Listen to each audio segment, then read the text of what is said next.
বন্যার তোড়ে উল্টে গিয়েছে স্কুলের নতুন বিল্ডিং। তারপর থেকে কেটে গিয়েছে ৩টে বছর। এবার বন্যায় ক্ষতিগ্রস্ত হয়ে পড়েছে স্কুলের পুরনো বিল্ডিংও। বিল্ডিংয়ের পিছন দিকে পলিয়েস্টার খসে পড়ছে দেওয়াল থেকে, দেওয়ালে ধরেছে ফাটল। এই পরিস্থিতিতে স্কুলের বারান্দায় বা কখনো স্কুলের মাঠের প্রাঙ্গণে খোলা আকাশের নিচেই ক্লাস চলছে খুদে পড়ুয়াদের। এমনই অবস্থা খানাকুলের ঠাকুরানী চক বাগপাড়া প্রাথমিক বিদ্যালয়। স্কুলে এখন অবশিষ্ট মাত্র 2টি ক্লাসরুম। স্কুলে রয়েছে মোট 6টি ক্লাস। প্রি নার্সারি থেকে ক্লাস 5 পর্যন্ত 6টি আলাদা ব্যাচকে পড়ানোর জন্য রয়েছে মাত্র 2টি ঘর। ফলে জীবনের ঝুঁকি নিয়ে কখনো পুরনো বিল্ডিংয়ে, আবার কখনো খোলা আকাশের নিচে মাঠের মধ্যে হচ্ছে খুদেদের পড়াশোনা। খুদেদের স্কুলে পাঠিয়ে রীতিমতন আতঙ্কে থাকেন অভিভাবকরা। আমার ছেলে স্কুলে পড়ে, ময়ূরবাগ 4র্থ শ্রেণীতে পড়ে।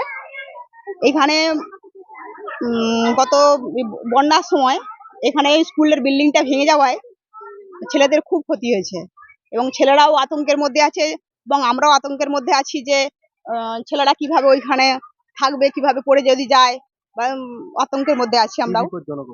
হ্যাঁ, খুবই বিপজ্জনক অবস্থা ওইখানে। আর এই স্কুলটা ভাঙার ফলে ছাত্রছাত্রীদের খুবই অসুবিধা, ম্যাডামদেরও খুব অসুবিধা, পড়ানোর অসুবিধা হচ্ছে। একটা ক্লাসে দুটো 3টে ক্লাস একসাথে বসাতে হচ্ছে। হ্যাঁ, গাছের তলাতেও বসাতে হচ্ছে।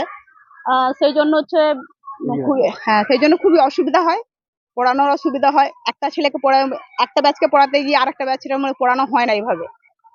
কাইন্ডলি আমরা চাইছি কাইন্ডলি এই নতুন বিল্ডিংটা যেটা পড়ে গেছে সেইটা যাতে আমাদের সমস্যা হয়ে যাওয়া ঠিক যেমন ব্যবস্থা করে দেন। আমার নাম উত্তরা বাগ। স্কুলের এমন ভয়ানক পরিস্থিতির জন্য স্কুল থেকে ছাড়িয়ে অন্য স্কুলে নিয়ে যাচ্ছেন অনেক অভিভাবকরা। এই মুহূর্তে এই স্কুলের পড়ুয়া সংখ্যা রয়েছে 91 জন। পুরনো বিল্ডিংয়ে ক্লাসরুমের সংখ্যা মাত্র 2টি।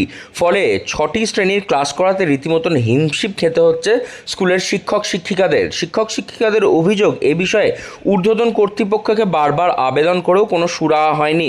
বাধ্য হয়ে ঝুঁকি নিয়েই ক্লাস করাতে হচ্ছে। এতদিন পরেও কোনো ব্যবস্থা না নেওয়ায় ক্ষুব্ধ হয়েছে অভিভাবকরাও। তবে প্রশাসনের তরফ থেকে জানানো হচ্ছে পরিস্থিতি খতিয়ে দেখে দ্রুত ব্যবস্থা নেওয়া হবে। আমার স্কুলের বিল্ডিংটা ভেঙেছিল 2021 সালে 1 আগস্ট। তারপর থেকে আমরা বিভিন্নভাবে বিভিন্ন জায়গায় সরকারি দপ্তরে আমরা দরখাস্ত করেছি, কিন্তু কোনো রকম সাহায্য আসেনি। বিল্ডিংটা ভেঙেছিল বন্যার জন্য, বন্যাতে বাঁধ ভেঙেছে, নদীর বাঁধ ভেঙে একটা পুরো নতুন বিল্ডিং, যেটা আমরা 17 সালে করেছিলাম, সেই 17 সালে পুরো বিল্ডিংটাই নদীর কোলেতে ঢুকে গেছে। এবং এখানে আমাদের এখন বর্তমানে ক্লাস 19 সাল থেকে আমাদের এখানে 5টা ক্লাস 5কে এক্সট্রা দেওয়া হয়েছে। ক্লাস 5 পারমিশন পেয়েছে। মোটামুটি প্রি প্রাইমারি থেকে প্রি প্রাইমারি 1, 2, 3, 4, 5 মোট 6টা ক্লাস আছে। কিন্তু 6টা ক্লাস থাকা সত্ত্বেও আমাদের যে বিল্ডিংয়ে এখন দেখা যাচ্ছে আমরা যেখানে ক্লাস করছি এটা আমাদের পুরনো বিল্ডিং, অনেক দিন, আজ থেকে প্রায় 50 বছর আগে তৈরি। বিল্ডিংটার অবস্থা ভালো না, যার জন্য আমরা কি হচ্ছে দুতলায় আমরা বিল্ডিংয়ের ছাদ ঢালাই করতে পারিনি, টিনের সেট করাই।